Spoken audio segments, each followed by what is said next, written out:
Hi hello எல்லாருக்கும் வணக்கம். நம்ம இன்றைக்கி பார்க்க போகிறது என்னென்னா ராகி பக்கோடா எப்படி பண்ணுறதுன்னு பார்க்கலாம் வாங்க. அதுக்கு தேவையான பொருள் வந்துட்டு ஒரு ஆனியன் வந்துட்டு பொடி பொடியாக நறுக்கி வச்சுருக்கேன். அப்புறம் 2 கொத்து முருங்கைக்கீரை எடுத்து வச்சுருக்கேன். இது ஆப்ஷனல் தான், போட்டிங்கன்னா ஆனால் நல்லா டேஸ்ட்டாக இருக்கும். அப்புறம் பச்சை மிளகா தேவைக்கேற்ப 4 பச்சை மிளகா எடுத்திருக்கேன். இப்போது கீரையை கழுவி எடுத்துக்கலாம். அப்புறம் பச்சை மிளகாலாம் பொடி பொடியாக நறுக்கி எடுத்து வச்சுக்கலாம். அப்புறம் கருவேப்பிலை, கொத்தமல்லி தழை, அப்புறம் கொஞ்சமாக சீரகம் ஆட் பண்ணிக்கலாம்.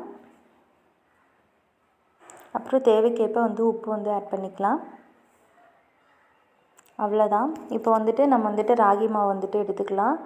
1 கப் எடுத்திருக்கேன். இப்போதைக்கு கொஞ்சமாக லைட்டாக தண்ணி ஊற்றி இது பண்ணிக்கோங்க. ரொம்ப கொல கொலன்னு இருக்க வேணாம், ரொம்ப கெட்டியாகவும் இருக்க வேணாம், மீடியம் பதத்துக்கு இருந்தால் நம்ம போதும்.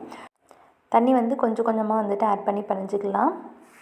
அவ்வளோதான். பாருங்கள், இந்த பதத்துக்கு பிணைஞ்சி எடுத்துக்கோங்க.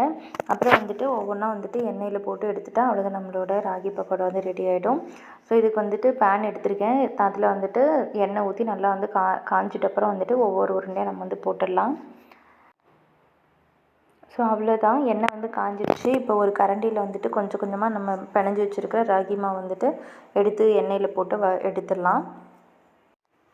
ஸோ ராகி மாவு பார்த்திங்கன்னா நல்லா வேகணும். ஸோ நல்லா வேக வைங்க.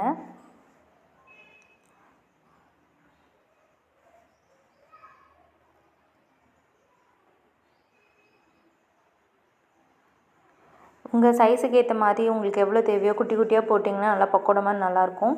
இல்லை பெருசாக நீங்கள் போண்டா மாதிரி போடணும் அப்படின்னா கூட நீங்கள் போட்டுக்கலாம். ஸோ இந்த மாதிரி கீழே கிண்டி விடுங்க. அது கீழே ஒட்டிகிட்டு இருந்தால் கூட அப்படியே மேலே வந்துடும். அவ்வளோதான், வெந்துருச்சு. நம்ம எடுத்துடலாம்.